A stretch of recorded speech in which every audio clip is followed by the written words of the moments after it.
So guys আজকে আমি সবজিদের class নিতে গিয়ে আমার সাথে যেটা হলো, তো ভিডিওটা সম্পূর্ণ দেখো তাহলে বুঝতে পারবে। लेकिन एक গরম सेकंड পড়েছে না। ওই তোরা সবাই কই, তাড়াতাড়ি আয়, রোল নাম্বার ডাকবো। এই সবাই চলো, স্যার এসে গেছে, স্যার এসে গেছে। রোল নাম্বার 1 আলু, প্রেজেন্ট স্যার।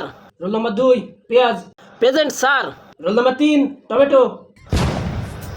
টমেটো স্যার আমি এখানে। কিরে কোথায় গেছিলি তুই? স্যার আমি একটু পায়খানায় গেছিলাম। আচ্ছা ঠিক আছে, বস বস। আচ্ছা এরপরে রোল নাম্বার 4 চিচিঙ্গা। এই যে স্যার। রোল নাম্বার 5 বেগুন। এসেছি গো স্যার। রোল নাম্বার 6 স্যার আমি এখানে। ডার্লিং তুমি কেমন আছো? ওই শালা ওটা আমার গার্লফ্রেন্ড, তুই আমার গার্লফ্রেন্ডের দিকে তাকাচ্ছিস কেন বে? তোর চোখ আমি তুলে নিব। এই সবাই চুপ কর। রোল নাম্বার 5 বেগুন।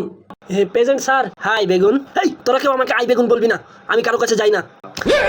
এরপর রোল নাম্বার 8 করলা। এই যে প্রেজেন্ট স্যার। হাই ফুলকপি। এসে গেছে শালা মাখিবাজি করতে। হেই সেক্সি, তুমি আজকে বিকেলে ফ্রি আছো? তাহলে আমরা দুইজন আজকে লং ড্রাইভে যাবো। হ্যাঁ, তো চেহারাটা তো দেখতে পুরো পোদের মতো, তুই আবার যাবি ফুলকপিকে নিয়ে লং ড্রাইভে? তুই চুপ কর শালা লুচ্চা। জানো চলো বিকেলে আমরা কফি খেয়ে আসি দুইজনে। ওই তোরা কি পড়াশোনা করতে এসেছিস না প্রেম করতে এসেছিস? তাড়াতাড়ি সবাই হোমওয়ার্ক কর, যাতে একজনেরও গায়ে কাপড় থাকবো না। না না না, একজনেরও গায়ের চামড়া থাকবো না। ওই তোরা হোমওয়ার্ক কর, আমি একটু তোর শিলা বাবির সাথে দেখা করে আসি। নিজে চলেছে লুচ্চামি করতে, আমাদেরকে বলে হোমওয়ার্ক করতে। বাবু ভিডিওটা ভালো লাগলে লাইক করে দিও, চ্যানেলটি সাবস্ক্রাইব করে দিও। ধন্যবাদ সবাইকে।